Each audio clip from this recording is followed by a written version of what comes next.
afternoon, everyone. It is 3:07. My apologies for my tardiness. We want to get the real estate committee meeting started. Guess I'll be the secretary and everything else today. So I'll get started. Roll call, Ms. Banks, Yes. Mr. Watson, Yes. Dr. Borshade, Yes. Secretary Jones, Mr. Hikes, President Cousins. We have a quorum. Okay. What do we have, Mr. Watson? Right. So good afternoon, everyone. So today we have uh, a presentation that'll be led by Navigate to give us an update around Proposition S, in particular to the budget. And then in addition to that, we'll transition into what we're calling the second phase of our facilities master planning, which is the demographic information. And that'll be presented by our partners, Cordigan and Clark, as well as Mr. Christopher Dick with demographic analytics. He'll be joining us via Zoom. Then we'll have, there was a request from MSD for a temporary easement. That information will be provided to all of the committee members. So at this point in time, we'll open it up with our first presentation with Navigate in conjunction with Cordigan Clark, giving us a Prop S update and the second phase of the facility master plan.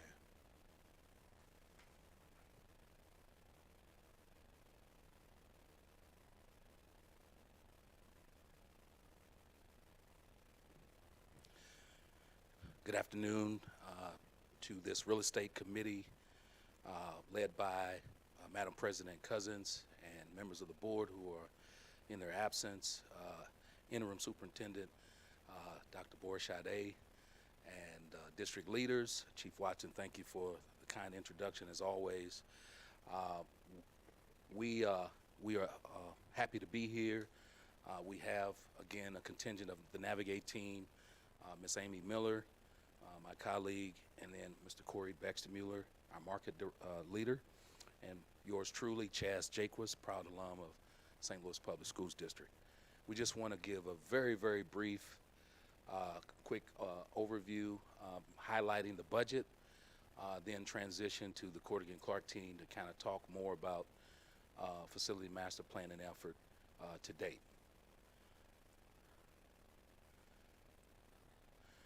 So our quick agenda is to show you the projected schedule, which we've shown this committee every time we've presented, along with the project summary, which includes all the work to date, and then the budget update. Here's our projected schedule.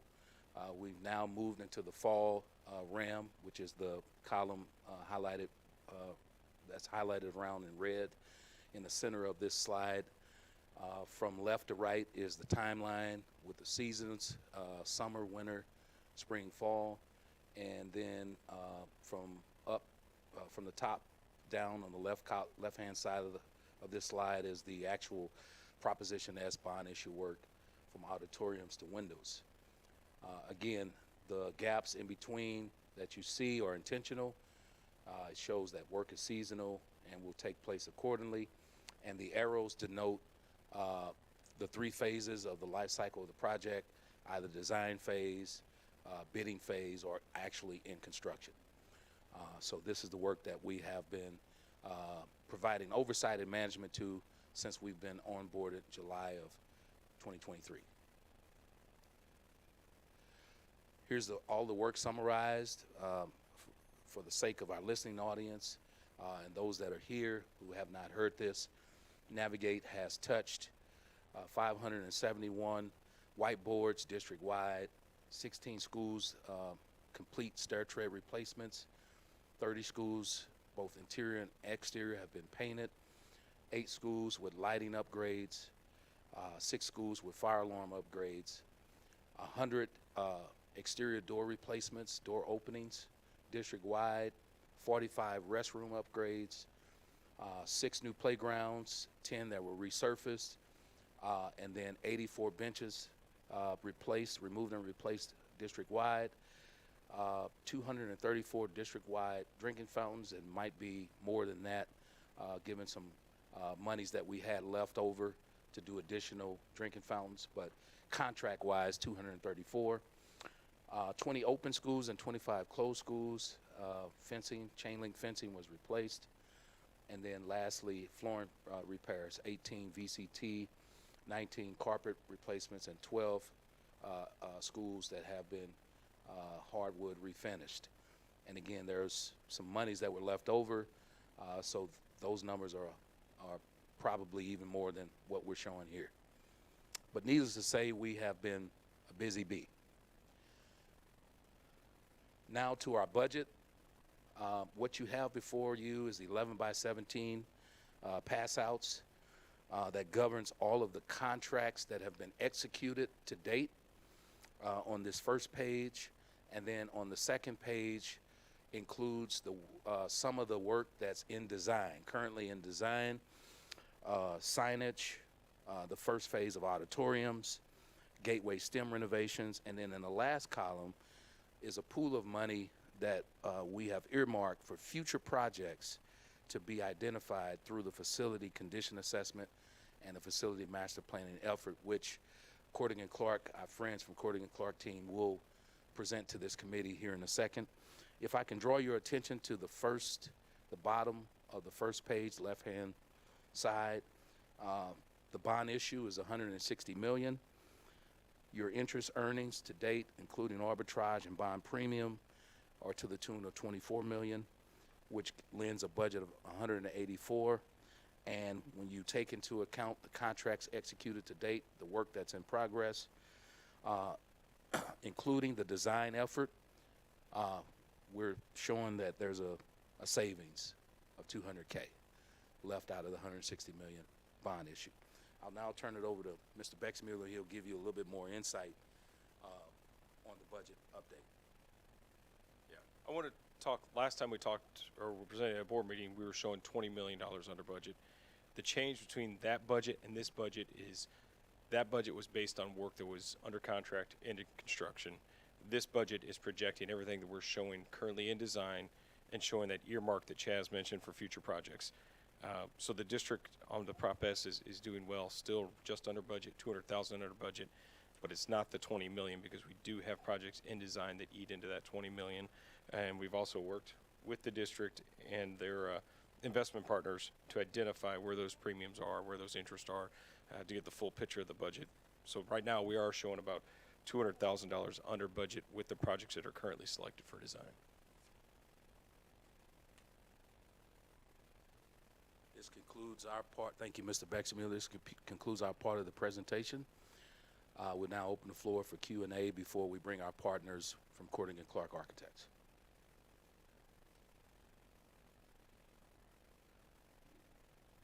Is there any questions for Navigate? Seeing none, we can have Cordigan Clark come before us. Thank you very kindly.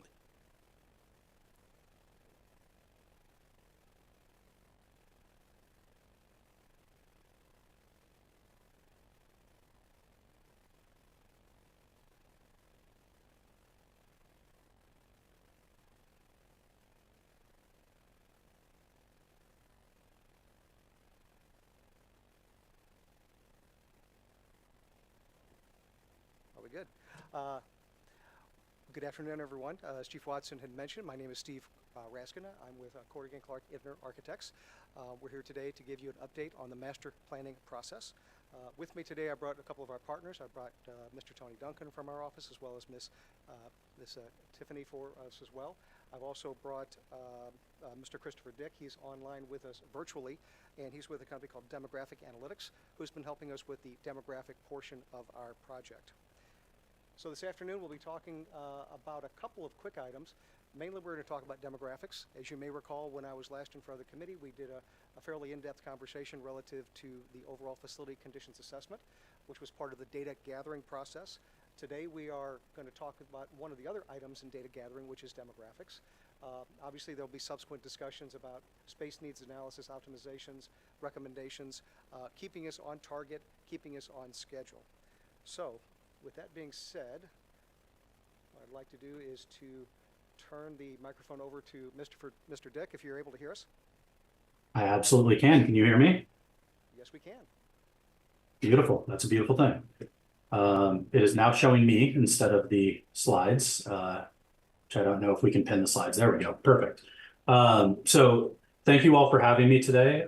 As Steve said, my name is Chris Dick. I'm the president of Demographic Analytics Advisors. Excited to be working with Corrigan Clark, the Navigate team, as well as the district and the board on this project. Let's go ahead and go to the next slide, Steve. A little bit of what I want to go through today. A little bit of background and goals to make sure we're all on the same page of what the goal of this demographic study is.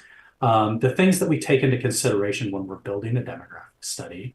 Then we want to start talking actually not about enrollment, but about the population of the city of St. Louis, which drives some of that enrollment.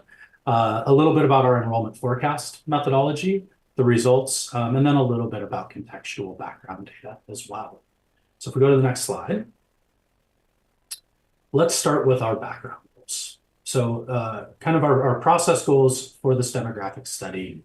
Really, at the end of the day, we're trying to develop reasonable enrollment forecasts by school, by grade, that take into account a few different things. We need to take into account COVID-19 impacts. We need to take into account historical enrollment patterns, changes in school choice and market share of public education, changes in population, housing, and economic conditions, both in the city as well as outside of the city, and impacts of other contextual factors such as transportation, magnet, non-magnet differences, et cetera. In order for us to do this, we're really developing the contextual environment in which these forecasts live in order for our friends at Corrigan Clark and all the other users of this demographic study to allow for more complete master planning and allow for scenario analysis with these different forecasts. So if we go to the next slide, let's talk just, brass tacks about like what actually is an enrollment forecast. So what is it? It's a scientific most likely scenario based on all the inputs that we can get our hands on.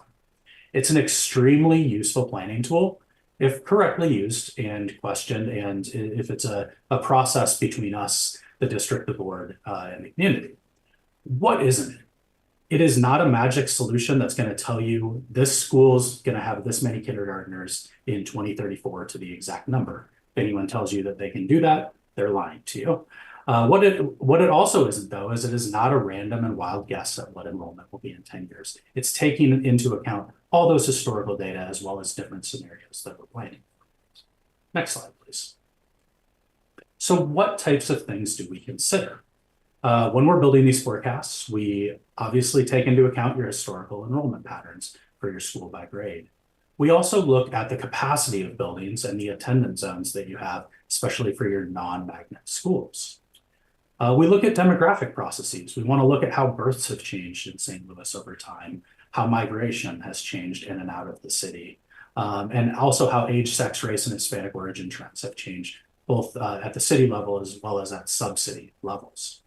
We also need to look at the built environment, how building is changing, areas where development is happening, where we have industrial to residential or vice versa, as well as economics. Other things that we need to keep our eyes on are things like transportation for the city or for the school district, market share, the share of public school versus charter versus private versus homeschooling, as well as neighborhood data on demographics, socioeconomic status, economics, crime, safety, migration. All these pieces help us really paint a fuller picture of the demographics of the district. Next slide, please. So the first thing we need to do is start out with what's going to happen in the city of St. Louis over the next 10 years. So this is a bit of in the weeds and a little bit of the math behind this. But really what we're doing is we're building a population forecast. What's going to happen in the next 10 years based off of what has happened over the last 10 and 20 years. So we're basing our population forecast on single year of age population estimates for 2009 to 2019. Now you may say, why aren't you using more recent data? We have that in the next bullet point. Data from 2020 to 2022 we ended up not using it because of the outsized negative effects on the population growth. Basically, population decline was faster if we use those data based on the pandemic. And, we just don't know that that is something that is going to continue into the future. For those of you demographic nerds out there, we're using something called a modified Hamilton-Perry approach. Really, at the end of the day, what you need to understand is if you're declining, we're using rates, which makes the population not decline too quickly. And if the population is growing, we're using differences or actual whole numbers so that the population doesn't grow too quickly. It basically tamps down. There's a lot of research showing that this is the best way to approach this, and it creates more accurate forecasts. The age 0 population forecast, the youngest group, those births, are forecast by applying the average ratio of infants to individuals of childbearing age in the city to project of that population. So that's the 15 to 44, age 15 to 44 population. So how does this work out? If we go to the next slide, we can see that based on a lot of different models, a lot of different starting points, different data, one of the things that we can say is over the next 10 years, we're forecasting that the population in the city of St. Louis is likely to decline. Now, there's a broad range of what this might look like over the next 10 years. But if we go to the next slide, we can say that some of these models on the top likely aren't going to be the most reasonable. They represent models based on the 2020 census. And there are a few reasons why that's probably not the best use case. The lower 26 lines really use the more recent population estimates from the Census Bureau as the base of their estimates and start from the vintage, what we call the vintage 2022 estimate. So if we go to the next slide, the 5 projections with the lowest forecasted totals were really strongly influenced by the pandemic, and therefore we think are less likely to be the actual outcome for the city. Next slide. Our recommended model has the city at 286,000 and change population in 2022, decreasing to 265,000 and change, almost 266,000, about a 20,000 person decline over the next decade. Next slide, please. But wait, some of you may have seen different news stories talking about recent increases in immigration in the city of St. Louis. And this is late breaking data. Some of this, we take these data on the foreign-born population in the city of St. Louis from the American Community Survey, which was released for 2023 about a month ago. So one of the things that we see is a very large increase in the foreign-born population over the last year. So this is something that we do need to keep our eyes on, and we will continue to do so throughout the study. If you go to the next slide, you can also start seeing some of the changes of where different folks are coming from when they immigrate to St. Louis. One of the things I will note is you have to use a different source of data to get information on country of origin for the foreign-born population. It's a 5-year aggregate of the American Community Survey from the Census Bureau. Those data for 2023, the year that we had the big increase in St. Louis, are not yet available in the 5-year ACS. Those will be available in November. So this only goes back to the year prior where it was actually declining. But we do see some interesting changes over time. Next slide, please. So what does it mean for by age? We've been talking total population thus far. What can we learn about the actual school-aged population? Well, the forecast, the one that we said is most likely to occur in the city of St. Louis for the ages 3 to 17, declines over the forecast period over 10 years, but not nearly as much as the total population. So we're looking at going from about 40,000 and change down to 37,000 and change, a change of about 3,000. But we can break it down further than that. Next slide, please. If we look at the 5 to 17 population, taking pre-K out, we see something very similar, actually a little bump up maybe for a couple of years and then just a slow decline. Next slide. we start breaking it down even more, and it gets even a little bit more interesting. We see an actual bump in the preschool ages, 3 to 4, in 2025, 2026. And then the decline starts happening. We'll see where that's coming from in terms of fertility rates and births. But we do see that is a population that over these next couple of years is likely to be growing slightly in the city of St. Louis. Next slide, please. For kindergarten to 5th grade, we don't see quite as much of a bump, but it does stay flatter. It does not decline quite as much as the overall age 3 to 17 population. Next slide. And 6th to 8th grade, we do start seeing a little bit more of the decline. We're going in 2022 from about 7,500 and change down to, at the end of the period, about 6,900. Next slide. Finally, the high school ages 14 through 17. This is where, again, we're seeing a little bit more decline, the sharpest decline of all the age groups under 17. Next slide, please.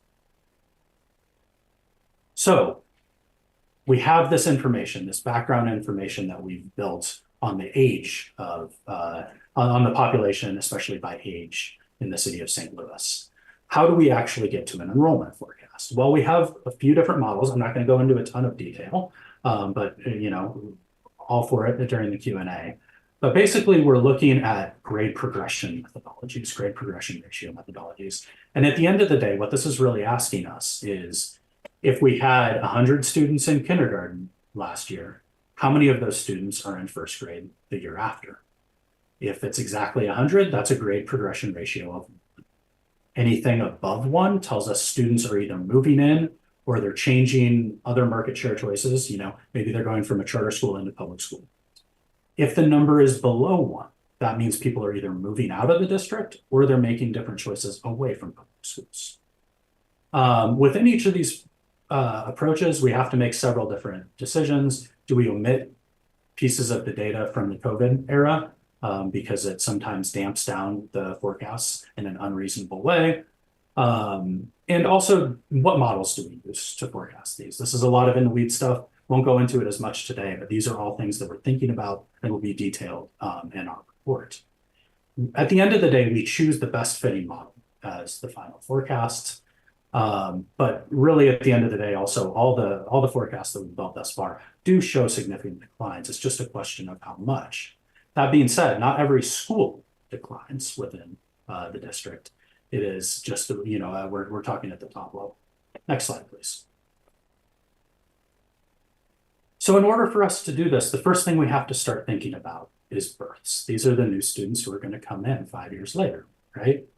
So at the end of the day, when we are looking at kindergartners, we're usually trying to look as demographers at births that occurred 5 years ago and compare those two numbers. And it's almost like a quasi grade progression ratio, right? You're progressing from birth into kindergarten. So in order for us to do that, the first thing that we have to do is actually forecast the births. Births have been decreasing in St. Louis for at least the last 2 decades. There have been some bumps up and down, but overall the trend has been downward. This has especially been the case post 2008. And I will say this is not just St. Louis, this is kind of throughout the United States as well. In 2008, actually from like 2004 to 2008, there were slight increases in births as older millennials aged into the child rearing ages. However, the housing decline, the housing downturn then happened, and those numbers fell off a cliff.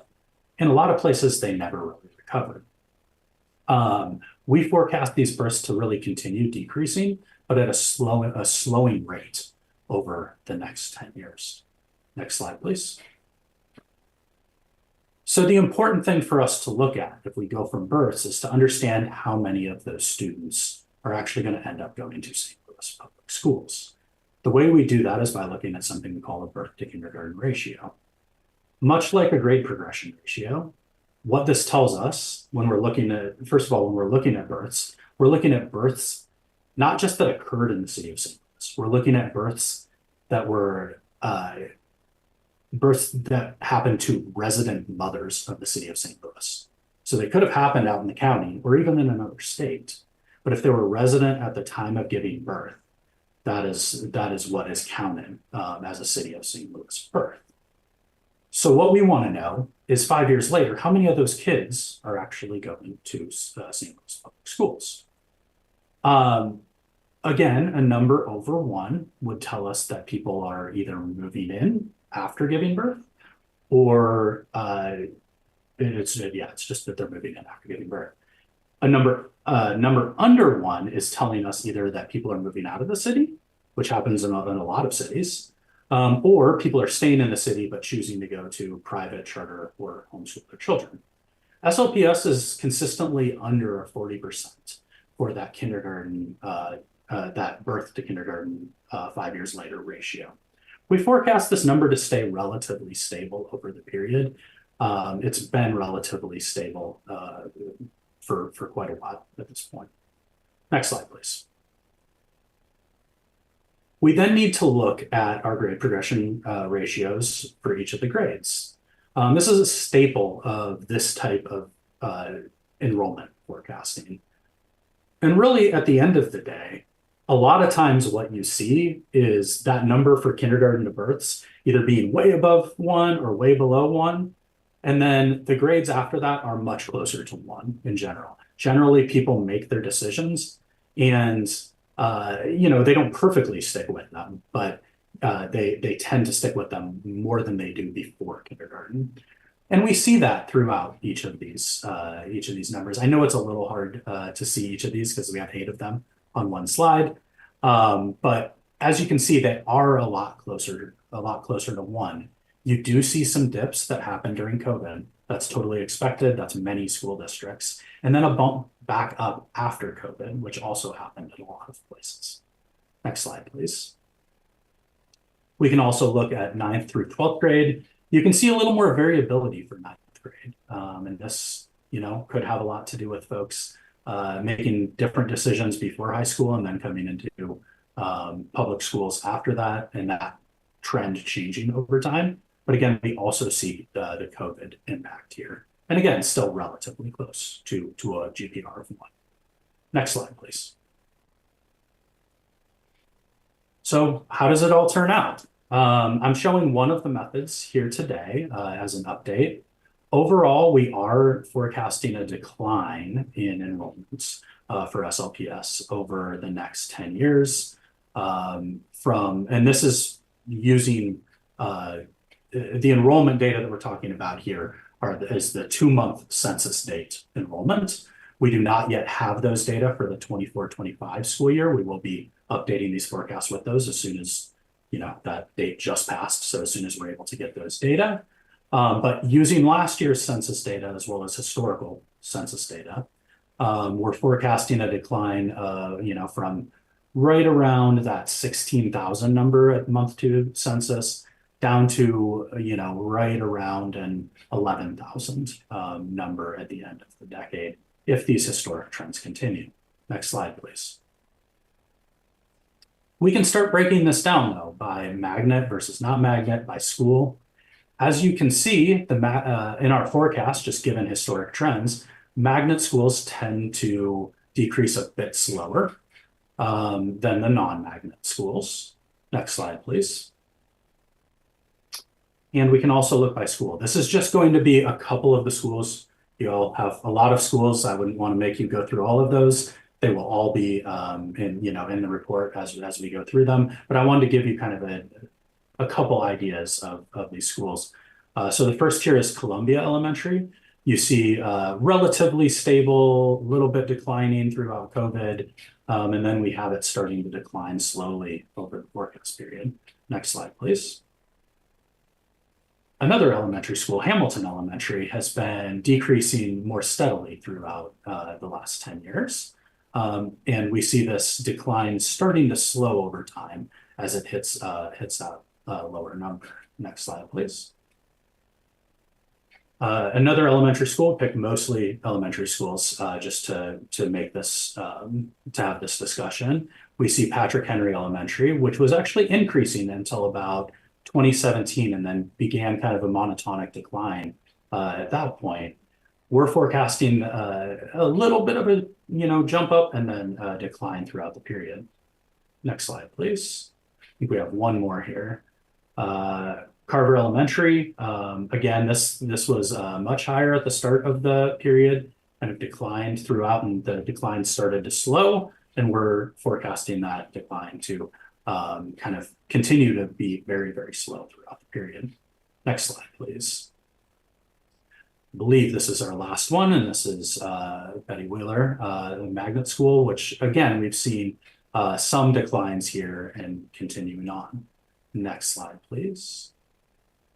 And the middle school that I put in, McKinley. So McKinley is interesting because it's been increasing a little bit, but middle school is forecast to decline over time. So those, that decline of the last few years is forecast to continue on throughout the period.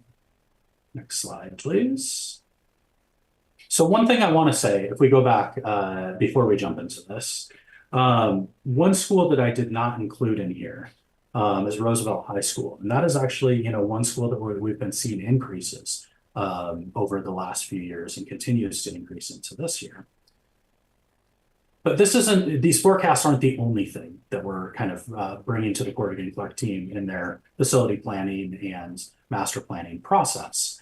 We also are helping them understand the spread of students who are attending these schools. So what you'll see here is several elementary schools and the clustering of students. The blue dots are the actual school. The red dots are the students.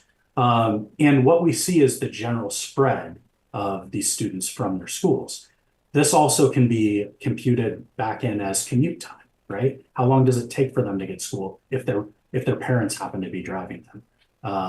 With the bus routes, you could even calculate how long it would take for them on a bus route, what the average would be for the school. Next slide. So we see some clustering there, and then we get into some middle school. Again, middle and high school, you expect it to be more spread out. But some of these are magnet, some are non-magnet, and you see much greater spreads with some of these pieces. This is incredibly useful, as you'll see in some of the dashboards below that are much prettier than my slides for the Corrigan Clark team as they're starting to go through the master planning process. Next slide, please.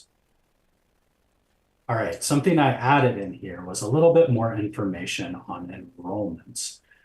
So we have a bunch of different ways that we can think through this and look at trends over time. The first is looking at the type of school. Sorry about the unknown school type. Those are schools that have closed that we just didn't on our data didn't have the type of school on it. So you can disregard the gray for now. But we have non-magnet schools. We have magnet schools and then choice or special schools. And we can see kind of where the declines have happened over time. Next slide, please. Finally, we also have data by race. You can see here that, while the relative white population has stayed pretty much the same over time with a slight decrease, the African-American population has declined in terms of enrollment. Next slide, please. We can also look at the different IEP codes. And we have this information down to the school level as well as the Corrigan Clark team is putting together these dashboards as you'll see. But this is just giving you a good idea of the data that we're looking at. Next slide, please. We also have students in transition or homelessness status. And again, we have each of the different codes, which we spell out in the document as well, but we can look at kind of the trends over time for these variables. Next slide, please. And we can actually look at this by school type as well. So we break down the students in transition population, and we can look at, are they going to non-magnet elementaries? Are they going to magnet high schools? And really helps us to understand as we're ensuring a good and equitable master planning process. Next slide, please.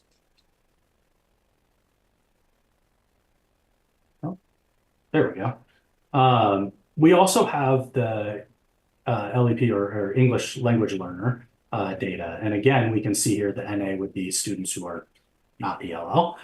We can see, the slight increase in the last couple of years of this population. Next slide, please. Again, importantly, those data are all also available at the school level. So the other thing that we want to look at is community characteristics. So we're going to start just with race, and this is not the race of enrollees. This is the race in communities throughout the city of St. Louis. So this is the population estimates of the African American population throughout St. Louis. Next slide, please. This would be the percentage of those neighborhoods, what the Census Bureau calls census tracts. They're not your actual neighborhoods, but the census tracts within the city of St. Louis. And you can see, as those of you who know St. Louis probably way better than I do, know that the African American population proportions are higher in the north of the city than in the south. Next slide, please. Whereas the white population proportions are higher in the south of the city. Next slide. That's the percentage. Next slide, please, sorry. I also wanted to delineate a couple other groups. The Asian population, again, you see some higher percentages, higher counts, kind of in that mid-city area as well as in the south of the city. Next slide, please. And that's the proportion of the population of that group. Next slide. And then we can start getting into other pieces of information. We can look at the percentage of the population with an income below the poverty level. That's the first one on the left there. We can look at households with children who are below the poverty level. That's the percentage in the middle. And then the final one there is households that are headed by a single mother with children in the household that are under the poverty level. These are all just additional contextual factors that we're building into the study here. Next slide, please. And with that, I will pass it back over to Steve. Okay. Thank you, Chris. So that was a lot of data to look at in real quick fashion. So I just wanted to very quickly summarize some of the information that we've been looking at. What you see in front of you is it's a dashboard that we shared with you some time ago. This is our facility condition assessment dashboard. This is where we start looking at, in this case, we're looking at Adams Elementary. We have some specific building summary information. We look at critical infrastructure, work in progress, capacity utilization. More importantly, we look at the facility condition assessments, or the FCI scores. I don't need to go through all this data, but this is a way to graphically illustrate some of the things that we've looked at before. What we've also done in companion to that is to compile a lot of the information that Chris and his team have put together. So here at Adams, what we've done is created a demographic dashboard. What you're looking at here is the area in red denotes the attendance zone for Adams Elementary. You're looking at the areas in blue. Those represent the residential tracts proximate to the elementary school. And then you also see that red circle that's dashed, which delineates the 1 mile diameter, 1 mile radius, which is the transportation, minimum distance for transportation requirements. We've also tried to include specific attendance zone data. We also look on the top right-hand side. We started to compile in a very quick fashion some of the enrollment information based upon grade levels and years. We've also on the bottom left included some additional school information. Chris had mentioned earlier some of the transportation times. So what we've actually been able to do is to calculate from some of the heat maps and some of the information provided by the district, what is the average commute time, the number of minutes from which the student goes from their front door to the school. We've also looked at a walkability score. High is very walkable, low not so much. We've also looked at a transit score relative to public transportation and other transportation modes.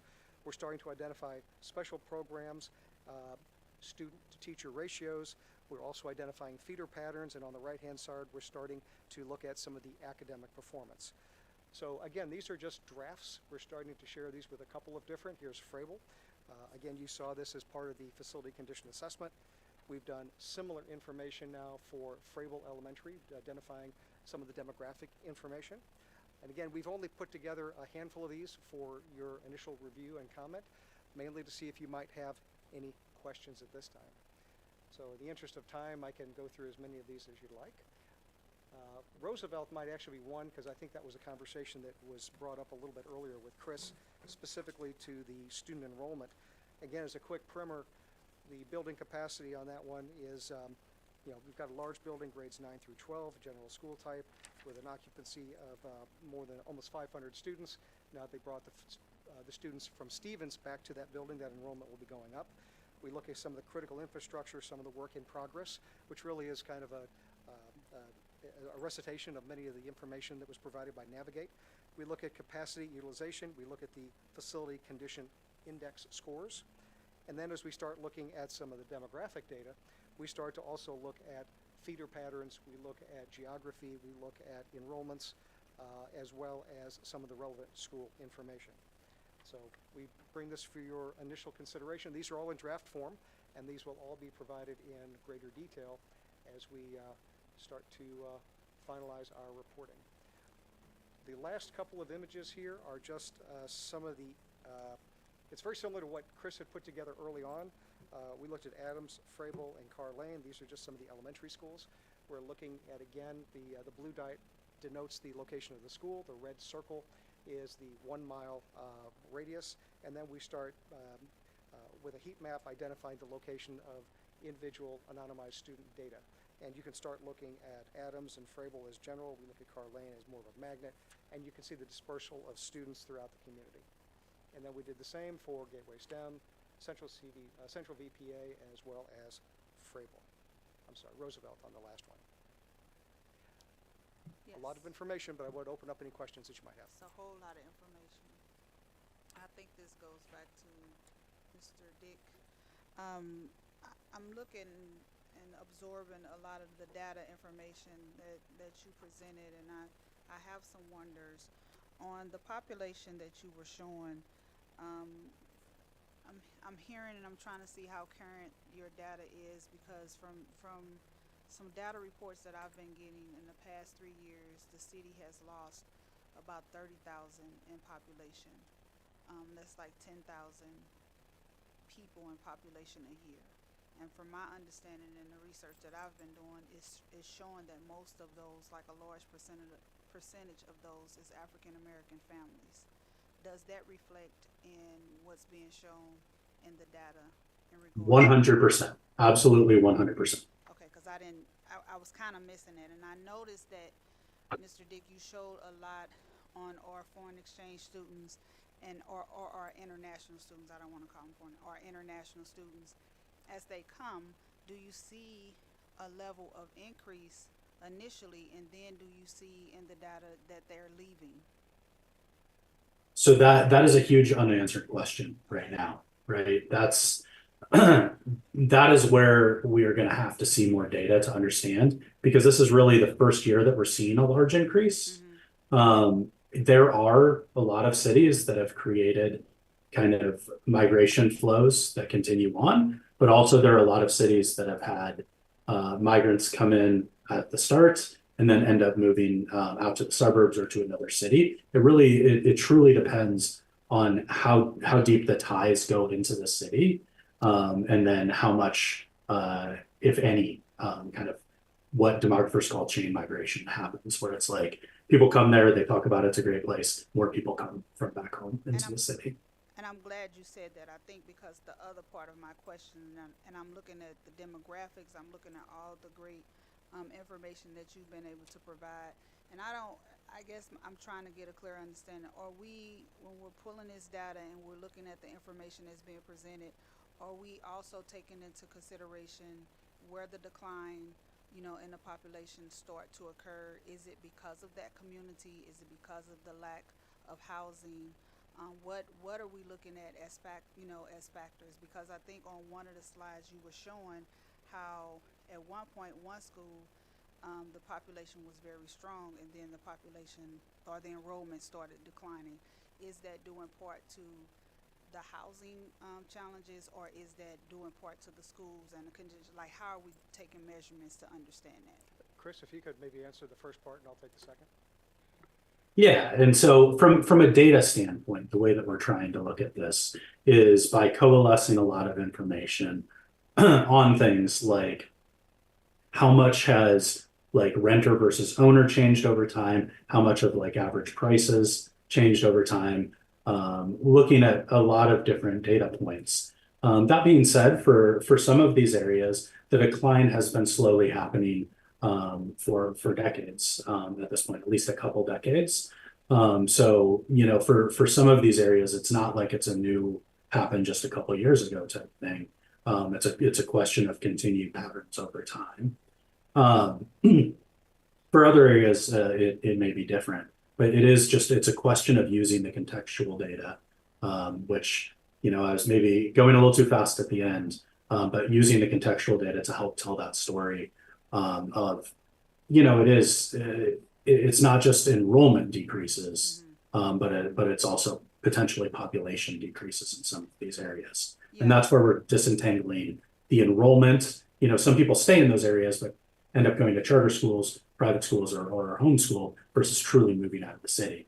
And So I- we're and I looking like at things like my domestic migration. So that would be like moving from the city out to the county, as well as those market share changes. and I like that, and I'm glad you went into that, but I think that's where I'm challenged in not seeing that part in this data. Like, I think that's what's kind of being missed, to get a full understanding, of where we are and why we where we are, so that we can say, how do we move to, to address, to do some corrective actions. I mean, hypothetically, if we're saying, closing schools down, I don't think that is the be all to the answer to what really is what's going on. Like, what are we really dealing with here? Even if you do it, you'll have a charter school open, you'll have all of these things as factors. But if what Mr. Dick is saying, the population is still leaving. People are still leaving the city. So I think the ultimate question is the why. Why are they leaving, and what do we as a district and what do we as a city, do together to transform the mindset, instead of getting them to leave, to come up enticing ways to get them to come back. Excellent question. The only thing I would add to maybe Chris's answer is tracking things like building permits and occupancy. Those are good ways to find out where people have been historically. Okay. Your question is one of moving forward. So how do we align Exactly. communities? How do we look at what these communities are going to be looking like in the future? How are we going to align this with the St. Louis City Blueprint, which is already a defined kind of a defined guide that both the city and the SLPS have already signed on to. What we're presenting to you today is basically a draft version of the data.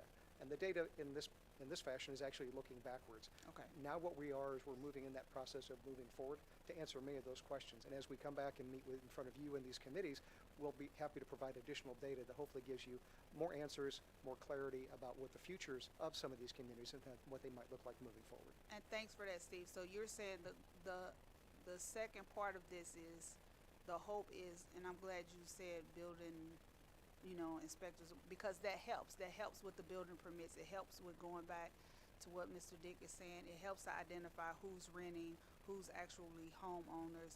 Like, that kind of determine what's the size, in the household. That all kind of helps determine where we are, what we're saying short term, where we are as a city and as a district, because we need to know that information in order to make a determination of where we're trying to go.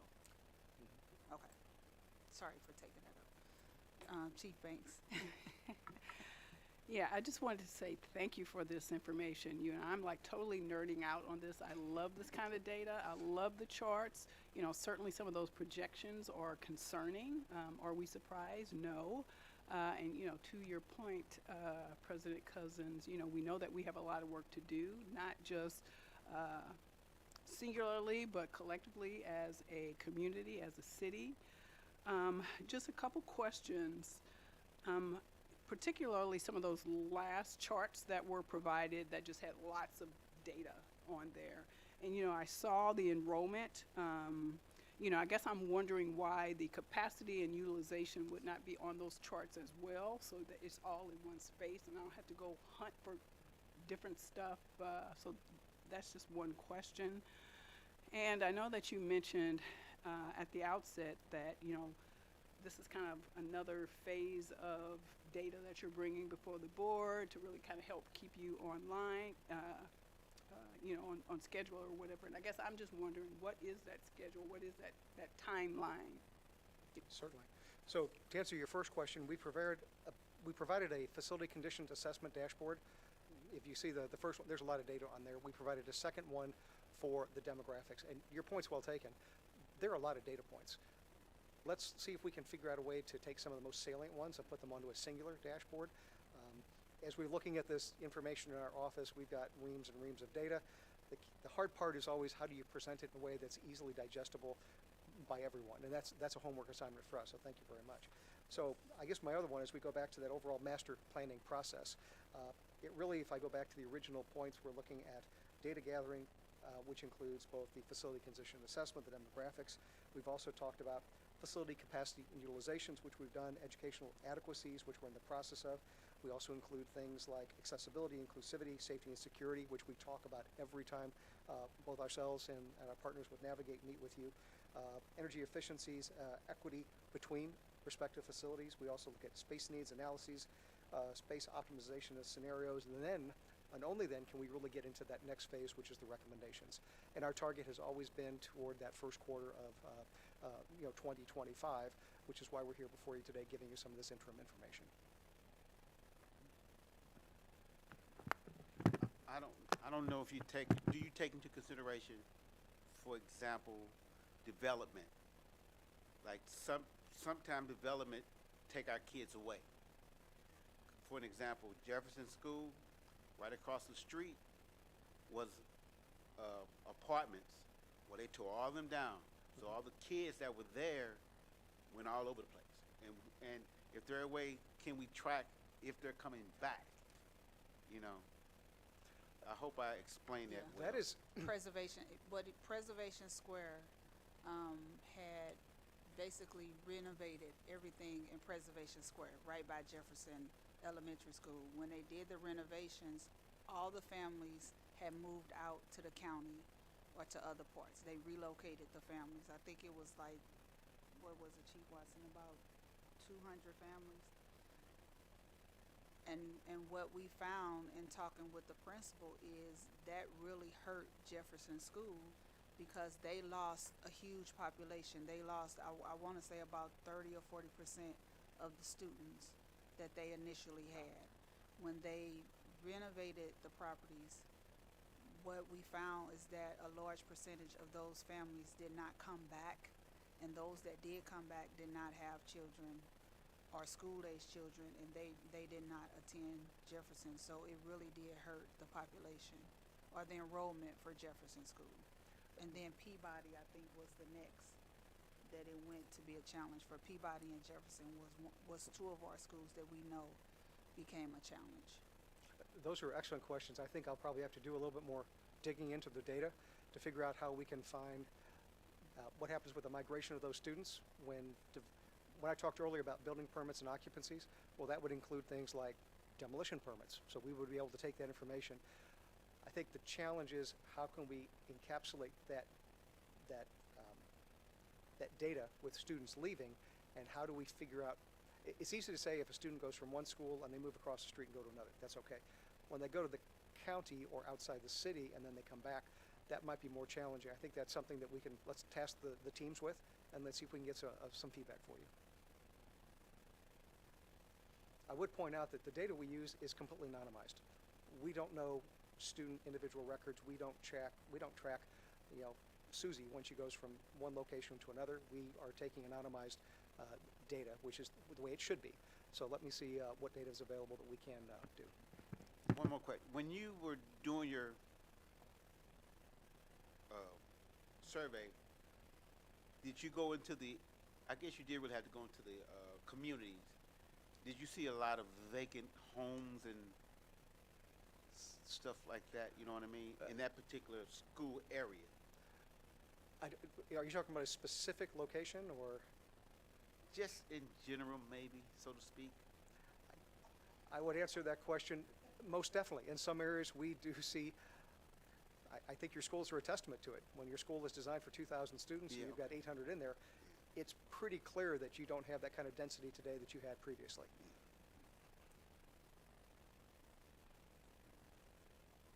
I'm sorry, I just gotta ask this question. So in just feeling and looking at just this data,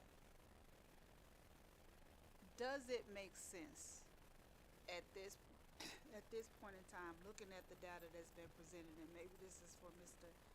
Dick, and I think it helps him because he's not located here. but just him, like you saying, not having any ties to this, looking at all of this data, looking at the decline in population in certain areas, taking this data, this master planning data into consideration, does it make sense to attempt to open new schools at this point in time? I think that's an excellent question. Quite frankly, at this point, we are not looking at anything other than evaluation of data. What that means to schools, whether that means additive or subtractive or whatever it might be, we're looking at data at this moment. I didn't ask it right. Yeah. Based on the data Yeah. that's been presented, based on the data that's been presented, and this is data that's taken us into 10 years from now.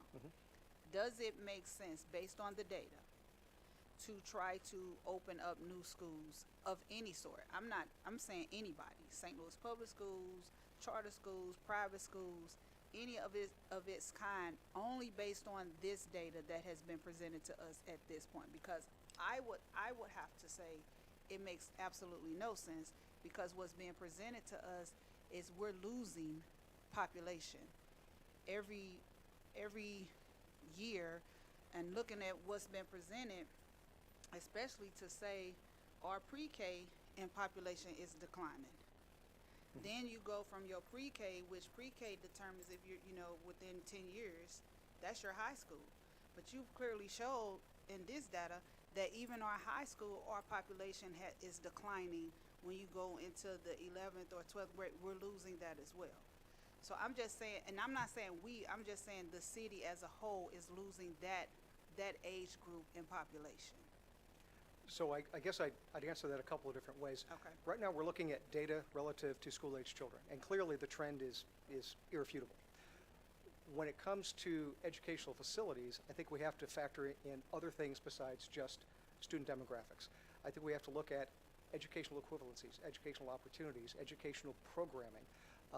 What is the total cost of the operation and maintenance of 3 smaller schools that might be 3 times the size that they ought be?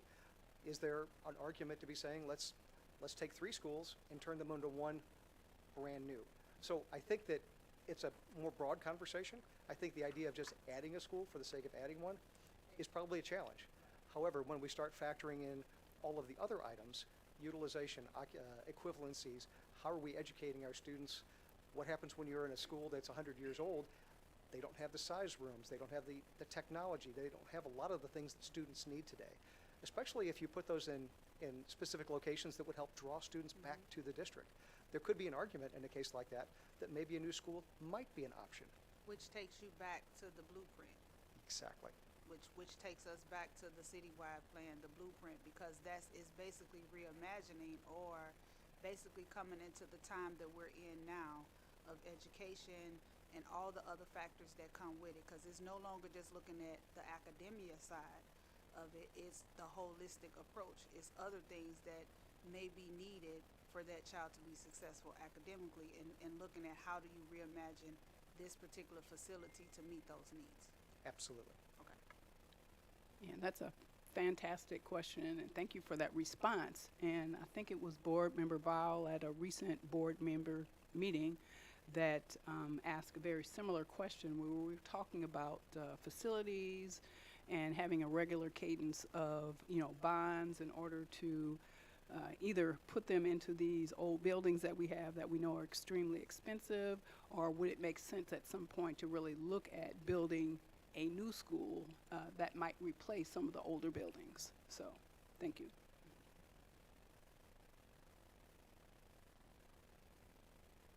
Any other questions for Mr. Steve? Thank you so much, sir. Thank you all. Thank you again, Mr. Raskin, as well as Mr. Dick, for that information.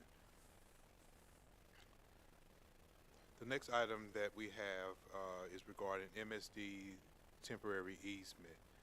MSD is preparing to build a sewer project near Bashan High School. In order for MSD to build this project, they need to acquire a temporary construction easement across some properties.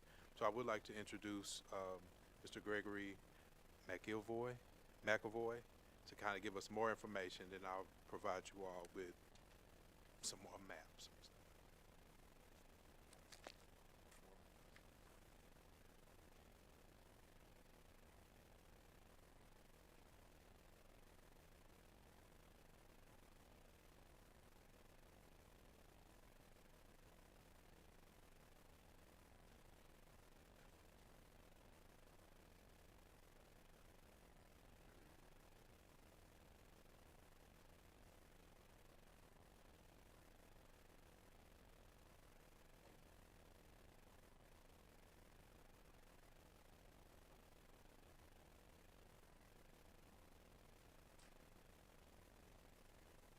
So just a real brief, in regards to this easement and, Okay. the purpose and, The easement across here, we are replacing the sewer that currently runs, that needs to be replaced. It has a curve in it, and when it was constructed 80 to 100 years ago, the pipe is basically collapsing and taking in a lot of groundwater around the area. So we are we're straightening it out and trying to run a more direct line across there and not have the curve in it. Because when they constructed it years ago, the pipes just aren't, they didn't have curved pipe back then, so they basically have come along and just set the pipes next to each other, and then they put concrete around them back then.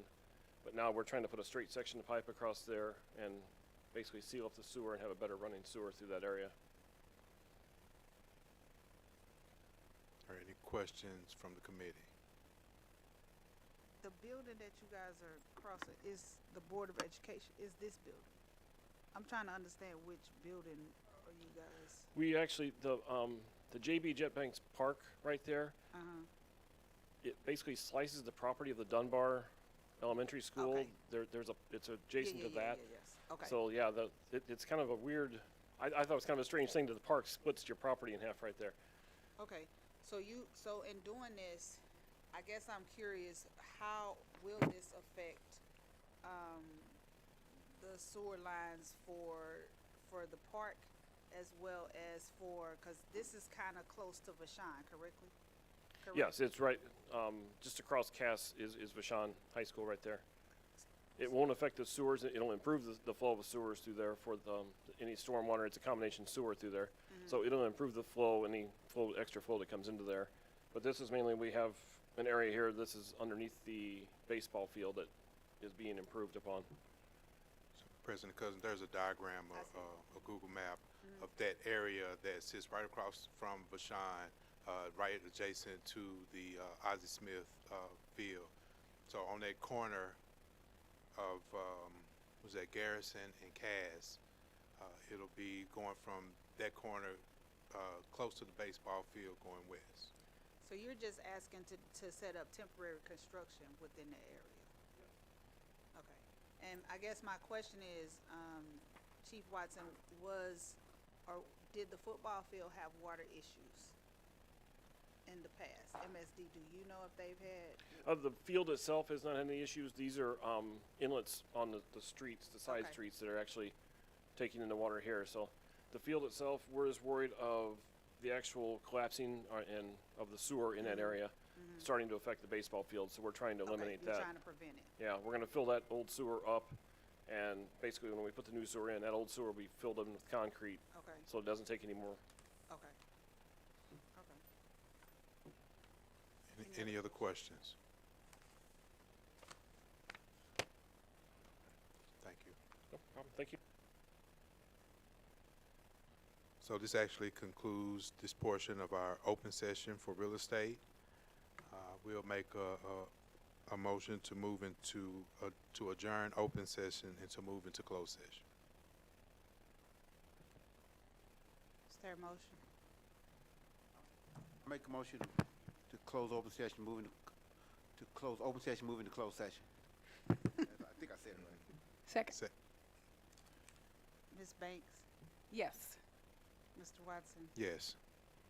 Dr. Bourget, Mr. Hikes, Ms. Cousins. We are closed. We're meeting adjourned, I'm sorry. It's too much. I was gonna say, I have a 100-year-old house. Where's that MSD guy? Can we? No, we don't, we